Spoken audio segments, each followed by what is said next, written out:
इस कहानी की शुरुआत करते हैं एक सवाल से। अगर कल सुबह बिहार की राजनीति में सबसे बड़ा चेहरा अचानक साइड हो जाए तो उस खाली जगह को कौन भरेगा? पटना की हवा इन दिनों कुछ अलग है।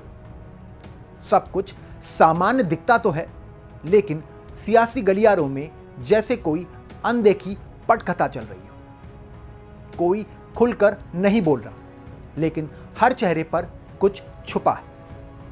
मुख्यमंत्री अभी भी कुर्सी पर है, फैसले हो रहे हैं, बैठकें चल रही हैं, मगर उसी के समांतर एक दूसरी कहानी भी लिखी जा चुकी है। एक ऐसी कहानी जिसमें सबसे अहम सवाल यही है कि नीतीश कुमार के बाद उस खाली जगह को कौन और कैसे भरेगा। बिहार की राजनीति अब एक ऐसे मोड़ पर आ गई है जहां सिर्फ चर्चा इस बात की नहीं कि सरकार किसकी होगी, बल्कि इस बात की है कि नेतृत्व का पूरा ढांचा कैसा होगा। क्योंकि सच्चाई यह है कि अगर नीतीश कुमार की भूमिका कम होती है या वह पूरी तरह से साइड होते हैं तो बिहार में एक बड़ा राजनीतिक खालीपन पैदा होगा। और उस खालीपन को भरना आसान नहीं। नीतीश कुमार सिर्फ एक मुख्यमंत्री नहीं रहे, बल्कि एक संतुलन का केंद्र रहे हैं।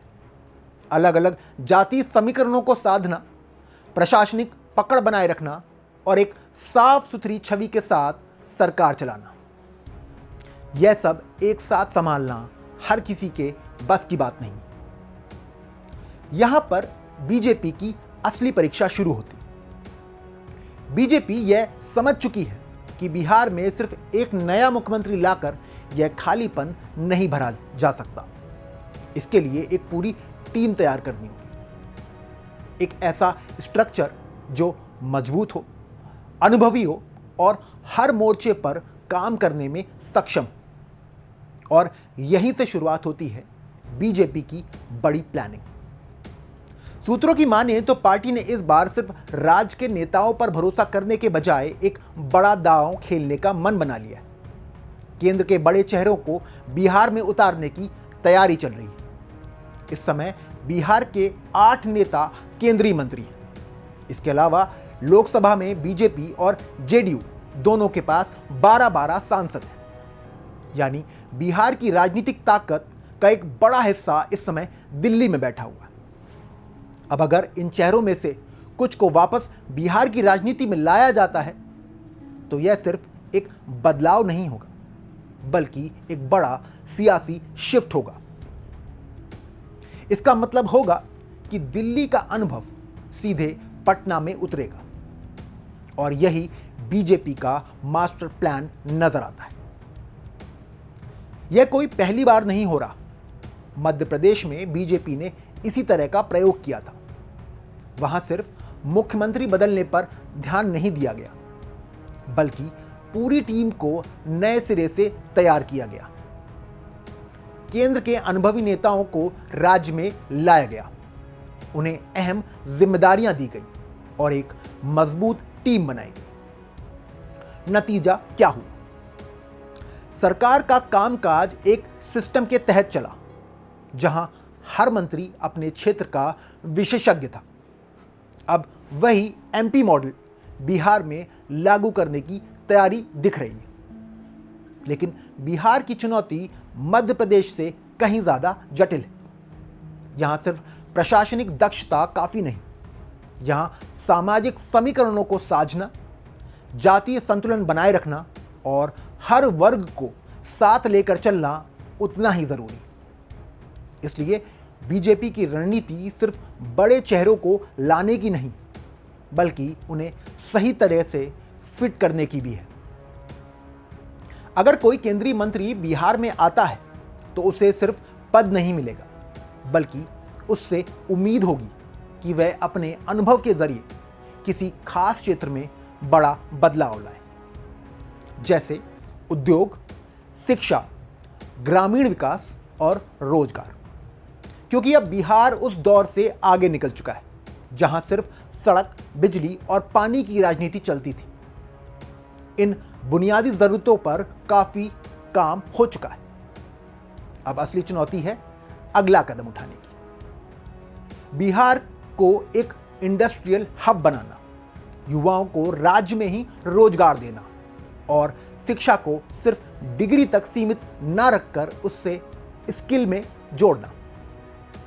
और यह सब तभी संभव होगा जब सरकार में ऐसे लोग हों जिन्हें इन क्षेत्रों का अनुभव हो।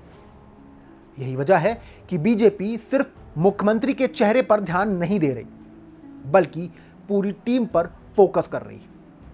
क्योंकि अगर टीम मजबूत होगी तो कप्तान चाहे नया हो, सरकार चल सकती है।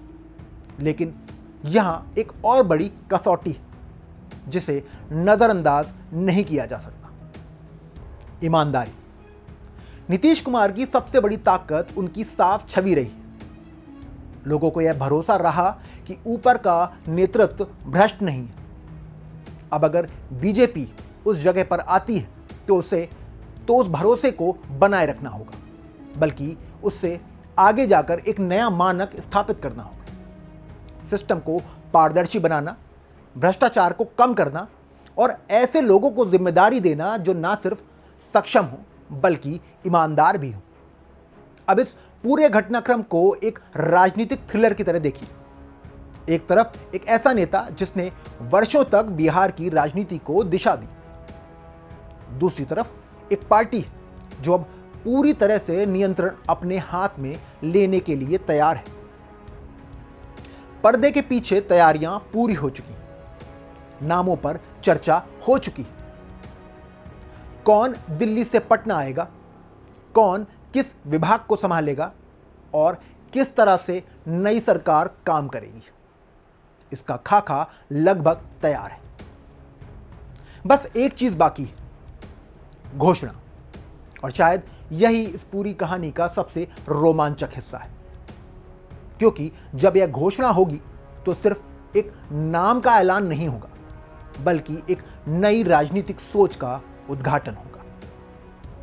तो क्या बिहार में बीजेपी का एमपी मॉडल सफल होगा? क्या केंद्र के बड़े चेहरे राज्य की राजनीति में नई जान डाल पाएंगे?